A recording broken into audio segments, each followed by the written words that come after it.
Hi, and welcome everybody to our training for helping your child save a life. This is our parent training by MindWise, and we're here at the district, Roseville City, to give you some information about what our training looks like and how we will be implementing it into our middle schools. So let me start by telling you who I am. I am Tanya Stallions. I'm a school counselor at Chilton Middle School, and this is my 7th year in the district. Naomi, would you like to introduce yourself?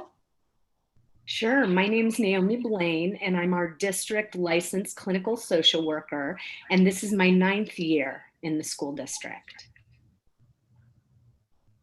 Catherine? Hi, my name is Catherine Buchanan. I'm a school counselor at Buljan Middle School, and this is my 6th year with the district. Grace?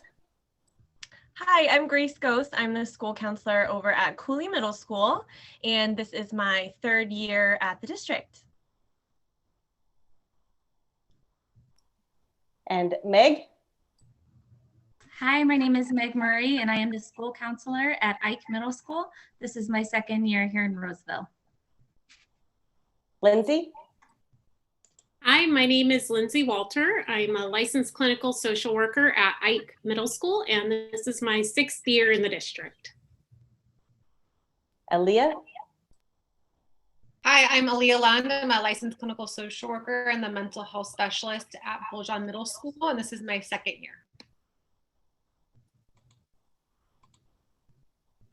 And anybody else to introduce, or is that our team today? We have Isabel with us. Okay, Isabel, please introduce yourself. Hi, everyone. My name is Isabel Hernandez, and I'm the Family and Youth Community Liaison at Buljan Middle School, and this is my 1st year at the district. All right, thank you so much. So we want to inform you that suicide can be a challenging topic for everyone. And so we really encourage you to take a break if it's really needed. It can be a really heavy topic for everyone. So we encourage you to take that break if you're needed anytime during this presentation. So we want to introduce 2 national resources that are always available. One is the Suicide Prevention Lifeline and the Crisis Text Line. Other resources include things like 811, which is the National Mental Health Line. And don't forget our local Sutter and Kaiser hospitals too. There are local resources here. Naomi's going to talk a little bit about why we're teaching suicide awareness in our schools. Naomi? So it really is important and necessary for us to teach suicide awareness and prevention in schools for the health and wellness of our middle school population, to receive this education. We know from various data sources that 1 out of 4 adolescents are having thoughts of suicide in the last month. We have seen this higher during the pandemic due to increased isolation because of stay-at-home orders and the lack of social engagement with peers and family. Thoughts of suicide can include unverbalized and verbalized statements like not feeling like they want to live or life would be better off without them. Thoughts of suicide can stem from extreme emotional pain and hopelessness. They do not mean an adolescent necessarily wants to die. The adolescent wants the emotional pain to stop. So, in some of the reasons in a school-based setting is also due to the legislation, in the state of California that's directing schools to utilize suicide prevention policies, and specifically which began in the 2017-2018 school year. Assembly Bill 2246 really helped in implementing that all local educational agencies that serve 7th through 12th grade students to begin prevention, intervention, and postvention supports for students in the school district. And recently, as of this year, a new Assembly Bill 1767 is authorizing support to really train and teach staff at the K through 6 level in suicide prevention, intervention, and policy. And what we mean at the prevention level is how do we provide education for students and staff and parents about suicide and suicide awareness? And then secondary at the intervention level, how do we support students in distress and have school-based mental health providers to intervene? Lastly, what is postvention, where how we can help and support the student body if a completed suicide occurs. So that is the why.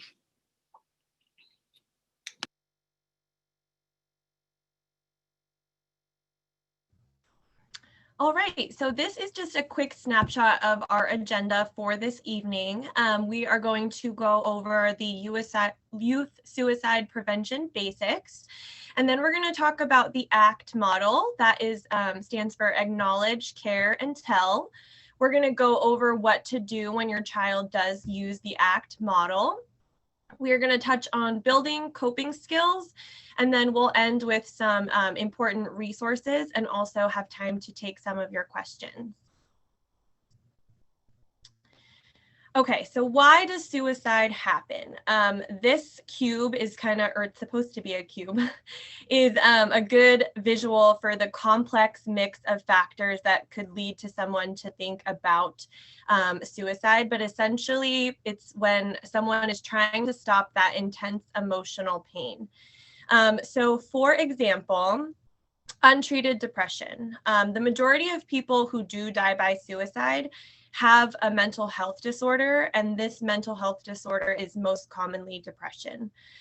These mental health conditions are treatable, but many kids do struggle without getting help. When depression goes untreated, a young person may begin to feel so hopeless that they then consider suicide. Another one is drinking and or drug or substance use. This can also contribute to thoughts of suicide. Many young people who struggle with depression also struggle with alcohol or substance use. So talking to your child about the dangers of alcohol and drugs to cope with negative emotions can help and is super important. If you are aware that your child is using substances, it's important to seek support. And feel free to reach out to any of us on this webinar. We support your students at our sites, and we can absolutely help you with finding support for your student. And then another one I wanted to touch on is access to guns. Suicide crises are often short-term, but having access to a gun makes it super easy for a student or a young person to carry something out on an impulse or act in an instant. If you choose to keep a gun in your home, make sure to keep it locked, unloaded, and to store the ammunition and the guns separately to reduce the risk of suicide. And as you can see, some other things that contribute to suicide include things like loss of hope, isolating and withdrawing, and I think there might be one more on there too. Right. So yeah, this is just a good visual for the things that contribute to the complex mix of factors that can contribute to someone thinking about suicide. All right, so how can we prevent suicide?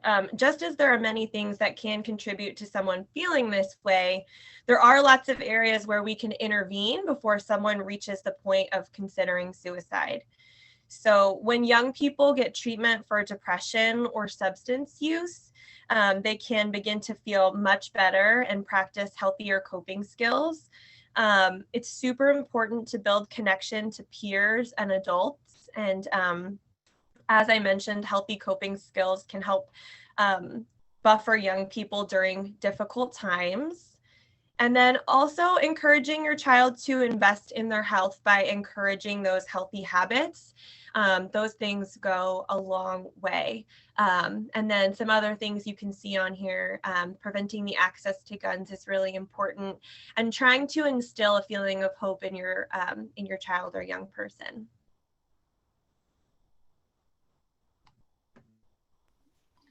So your child also has an extremely important role in preventing suicide as well. And through SOS, or the Signs of Suicide curriculum, your student will get the chance to learn some of these models and learn some of this information to protect themselves and others. So if your child sees or receives this curriculum, this lesson that we'll be doing in classrooms called Signs of Suicide, they are learning to act. So Naomi, can you forward all of them at once for me? Thank you. So ACT stands for Acknowledge, Care, and Tell. And we're going to go over each one of these individually. And a student will be receiving this curriculum in their classrooms, and they'll be seeing a video and having a class discussion and learning and practicing this model.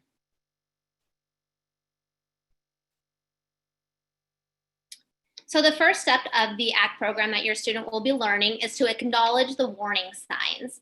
I'm really going to go over the different warning signs that somebody may be contemplating suicide. So most people give clues that they're thinking about suicide, and that can include things like anger, big changes in behavior and withdrawal from family or friends, hopelessness, sleeping more or less, drinking or drug use, overwhelming pain, or even talking about suicide. By teaching students these signs, they're able to recognize and actually acknowledge that this may be what somebody is thinking or considering. And these signs are important for parents to know as well. So, take note. The second step is to care or show you care. So in this step, we encourage our students to practice active listening, and we help teach them how to do that and how to listen to their friends and let them know that they care.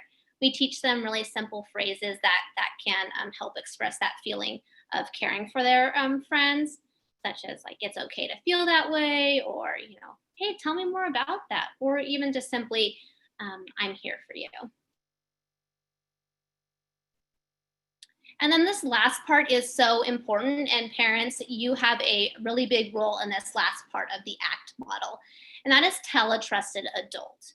So some of the things that we go over with students is, if you are worried about your friend and you're worried your friend is thinking about suicide, you need to tell a trusted adult. This isn't something that students need to deal with on their own or should even deal with on their own. We go over, how to not promise to keep that information that a student may receive from their friend a secret. And then, we also go over kind of that struggle and of like, it's worth making a friend mad at you to let somebody know if you're trying to save their life. And we go over very explicit ways to tell an adult that they may need support. So, mom, dad, I need to tell you something I'm getting worried about. And we really encourage students to recognize those trusted adults in their lives at home and in the school setting. And so, that's a really important part of the curriculum and the ACT model.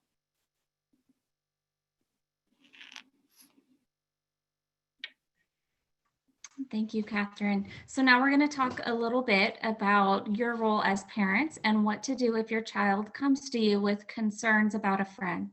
That may happen as we get ready to roll out this SOS program. Your kids are going to be learning a lot, and they're going to be a lot more aware of what their friends are going through. So they may come to you with concerns. First and foremost, having a listening ear. Listen to your child's concerns and encourage them to seek help. You'll want to contact your friends, the child's friends' parents directly, and share the concerns with those parents if you have their contact information. And we also recommend contacting the school mental health staff or administrators so that we can support the child and family along with you. If you're concerned about a child's immediate safety or the concerns come up outside of school hours and it's an emergency, you can always call 911. Our Roseville PD partners with a crisis team that sends out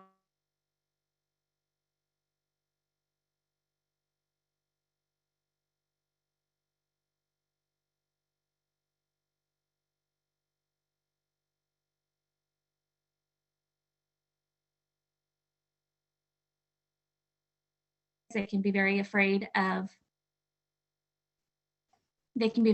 their friend's reaction in sharing these concerns with an adult. So work together with them to let them know that they're helping save a life and they did a very brave thing to come to a trusted adult.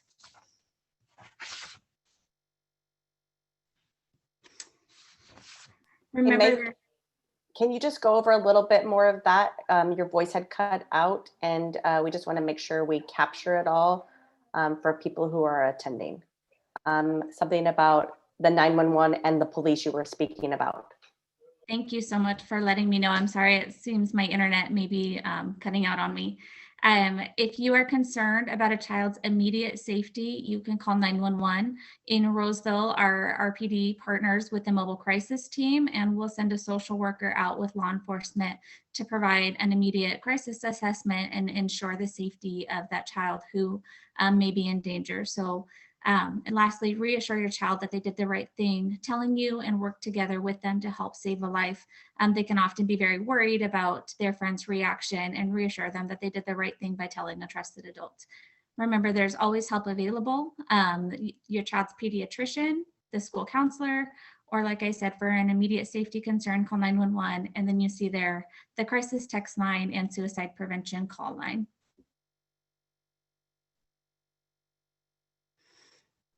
Okay, so managing your reactions. It can be quite shocking when your child comes to you with this information. Keep in mind, you don't need to be an expert or have all the answers. You only have to be a trusted adult. Remember that you are human and it's common to feel uncomfortable with this topic, but you are a trusted adult and you will work together with that child to make sure with your child to make sure that their friends and themselves are safe. If possible, talk to your own supportive person beforehand and debrief after to help you process your own emotions as you support your child. And then most importantly, never keep this information a secret. When you become aware of a safety concern, you want to act right away. That's the same message we send your students through our SOS program at school. We want to make sure we send that message to you as well, that this information is vital and time is of the essence. When you hear something about someone being in danger, report to people right away. Great. Another way you can help support your student is to help build protective factors. We want to help our students to feel connected, and connection to school is a key component.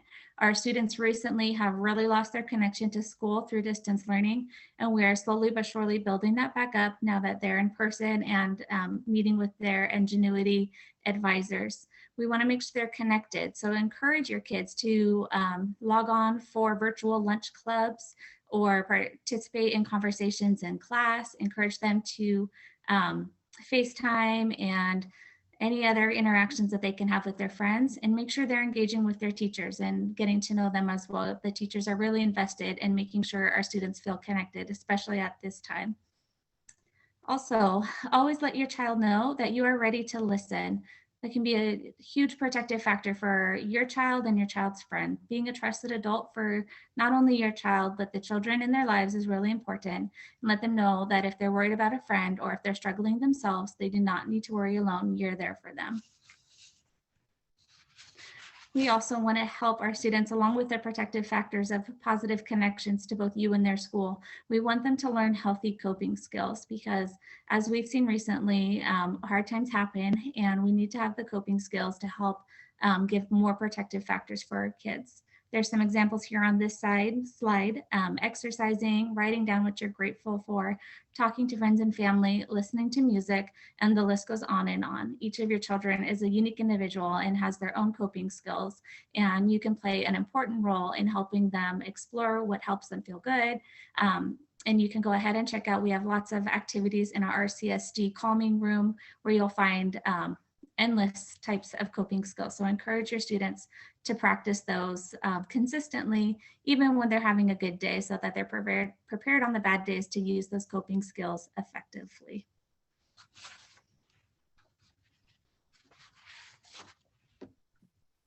So a key takeaway here is really just the most important thing that you can really do to keep your students safe is to just spend some time talking about mental health. And we recognize that these conversations can be really difficult to start. They can be uncomfortable. We're not really used to talking about mental health in the same way as we talk about physical health or the common cold or things like that. But really just being able to take that time to sit down with your student and open the door and let them know in a non-judgmental way that you're there for them and that this is a conversation that they're able to have if they're open for that. We really encourage you to allow your child to steer the conversation to what they want to talk about. You want to be able to make sure that you get to those important points if you have concerns, but also let the child kind of take some control over a situation. Because, as I said, it's difficult for us adults to talk about. It's also equally difficult for some of our kids to talk about. When you go into these conversations, as I said, really try to maintain a non-judgmental approach. Don't rush to solve their problems. Sometimes really what students need, especially at this age, is just someone to listen to them. They really want to feel heard. They want to feel like, wow, my parents are seeing what's going on with me, and I know that I can go and talk to them. Recognize that sometimes mental health concerns in kids look a little bit different than they do in adults. So for a really common example is we oftentimes see that irritability is a big indicator for, can be a big indicator for depression for kids. Which we don't always see that in adults. So it can look a little bit different. So if you ever have any concerns, just ask those conversations to see how your kids are doing. And then recognize that a kid, you might not want to talk about stuff right then, but as long as you're having that conversation and that your child knows that they're able to talk to you about mental health, that'll open the door for them to hopefully come to you at a later time as well.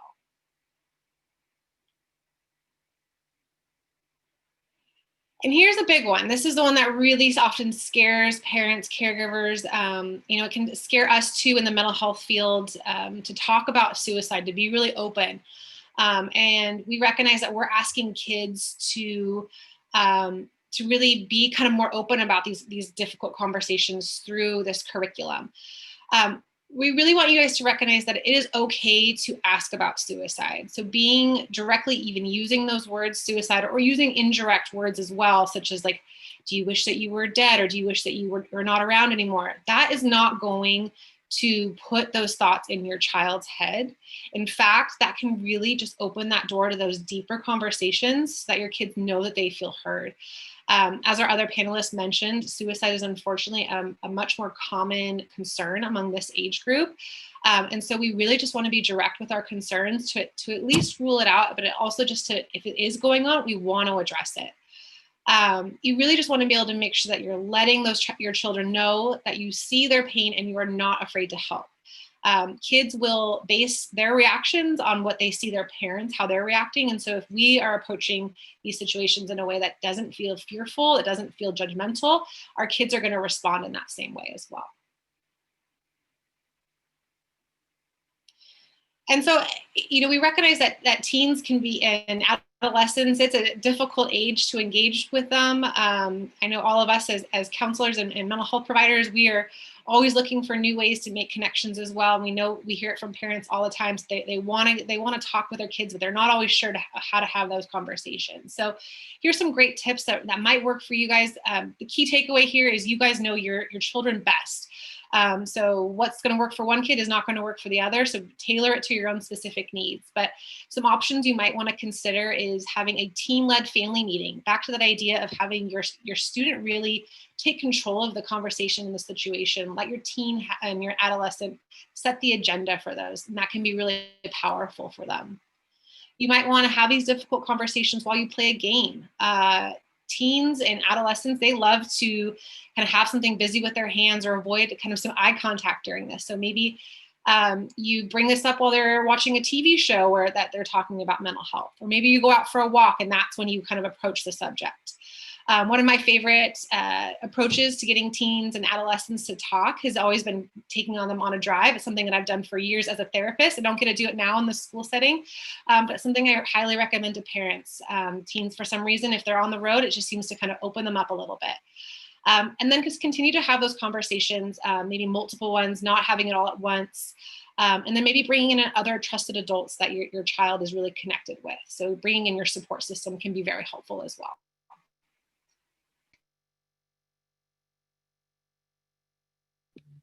Okay, so kind of summarizing what we've all seen, the 3 action steps to remember are that you want to look out for the warning signs and seek help immediately.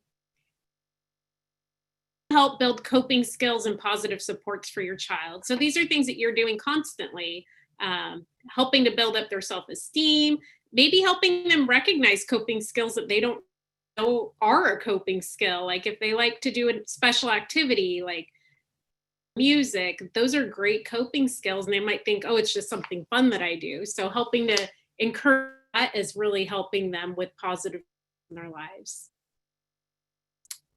Also, the last one is to talk to your child about suicide and be ready to listen when your child acts. And so maybe this for you is doing baby steps talking about suicide. Maybe it's having that conversation because it came up in a movie.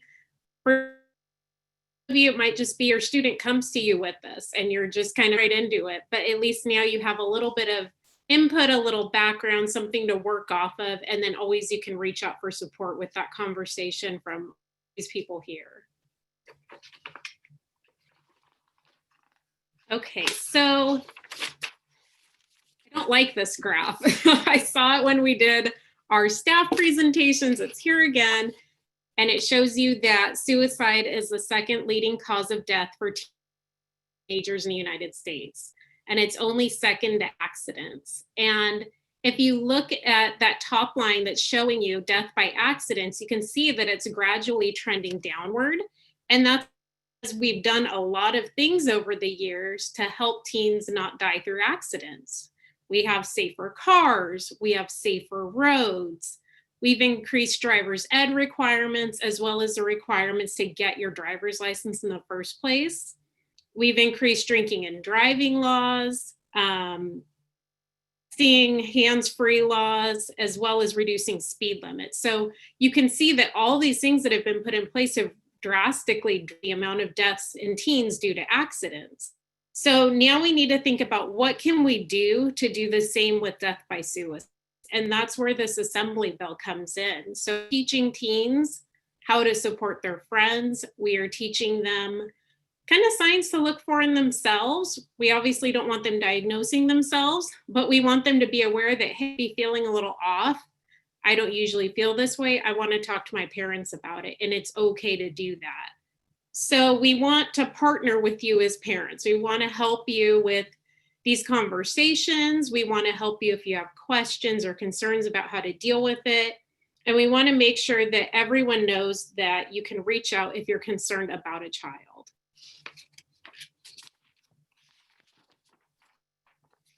And this last page is showing you the SOS Parent Portal. It's at sossignsofsuicide.org/parent. You can view clips of the program video that your students will be watching in their classes if you choose to have them participate in this presentation.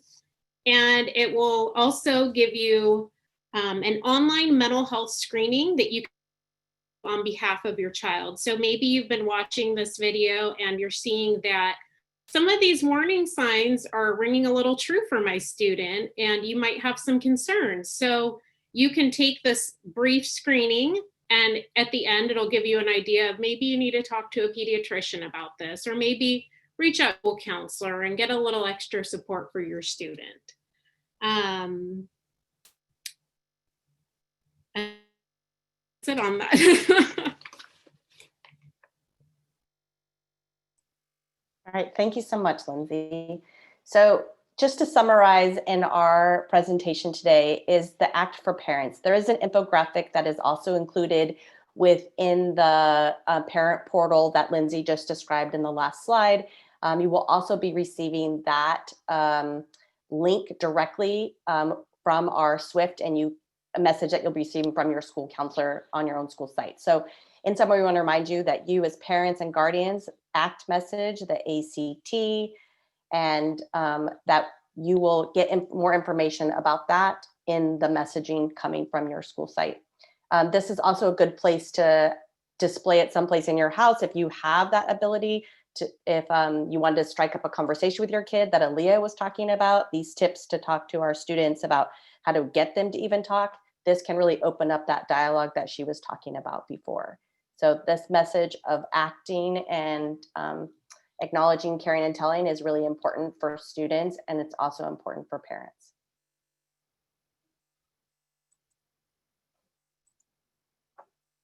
So we know that parents and guardians and all of our caregivers play a really important role in our suicide prevention. And as a community, we work together to support your children and ensure that your child has a trusted adult to turn to when needed. We will take some time to answer any questions that you have, whether you put them on the Google form or put them in the chat during this presentation. So we want to take some time just to answer any questions that you have, talking about our program, our school's procedures. And we just really thank you for taking the time to be with us tonight on a school night. So thank you so much for coming. Grace, would you like to look at any questions or comments from families?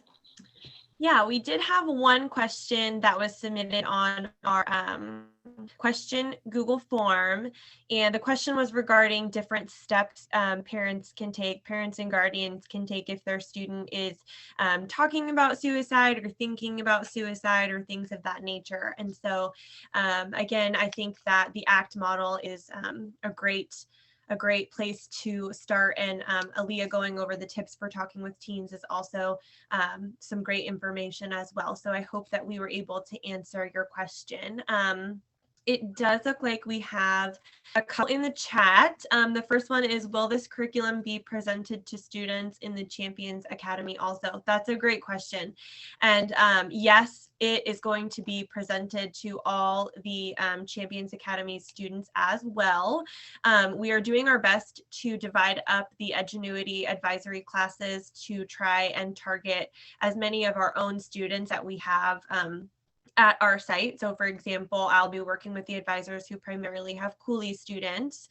And the curriculum looks a little bit different, but we do tailor it to specifically what you can do if you need to use the ACT model in a virtual setting.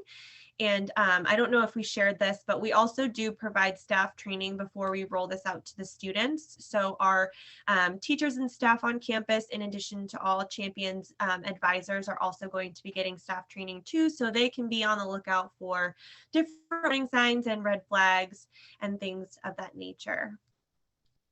Let's see. Hey, Grace. Yes.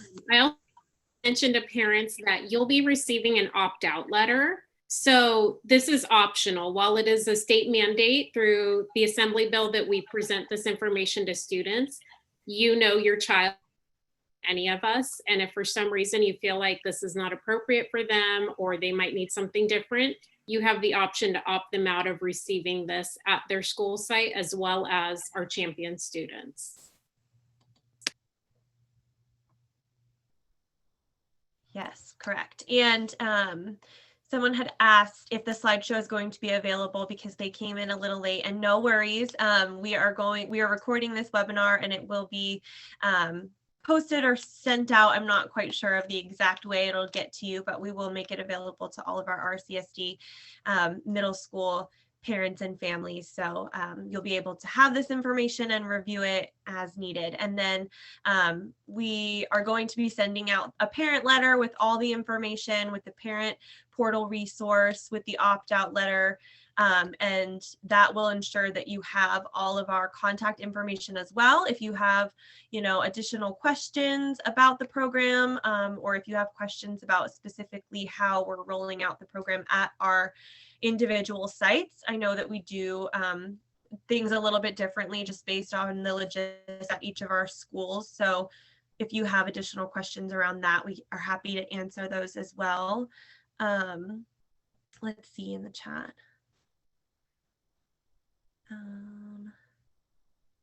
Is there a plan to have a LGBTQ transgender presentation?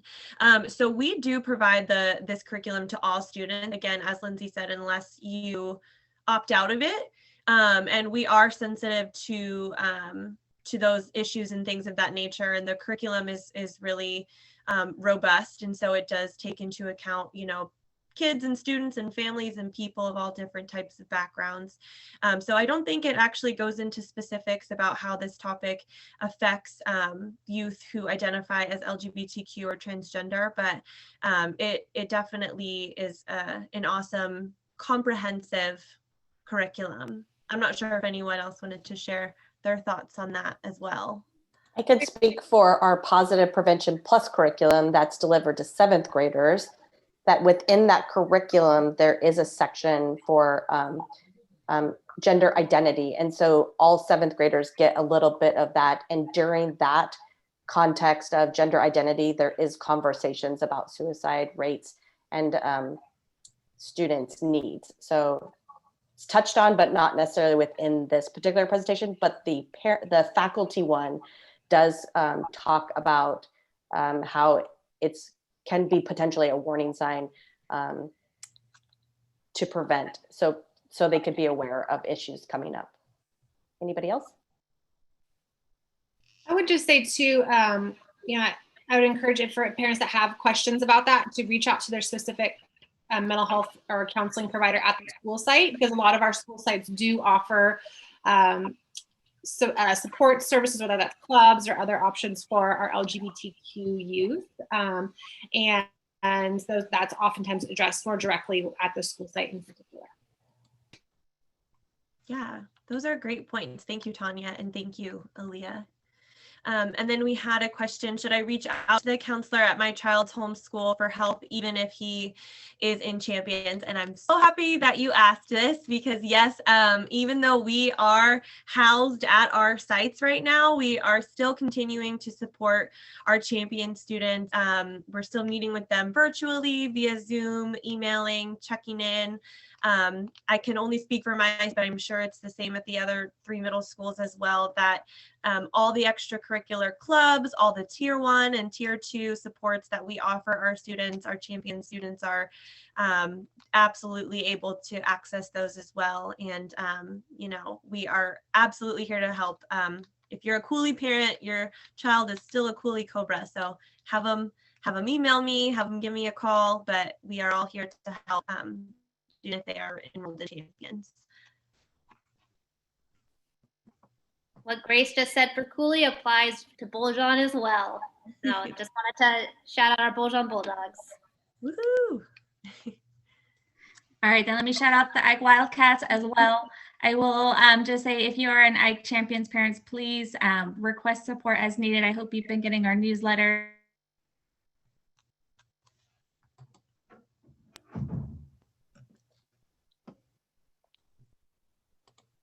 Meg.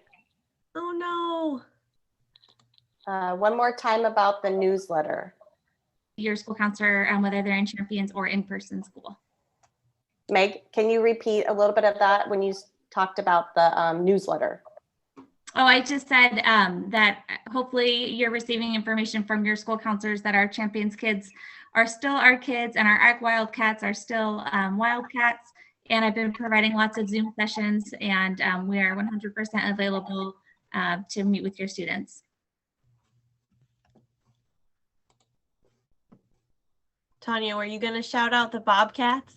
Oh, sure. So as you know, people who are Bobcats, you know that once you're a Bobcat, you're always a Bobcat. That's what we say at Chilton. And so we're here just to provide support. There's a couple of questions about just counselors in general.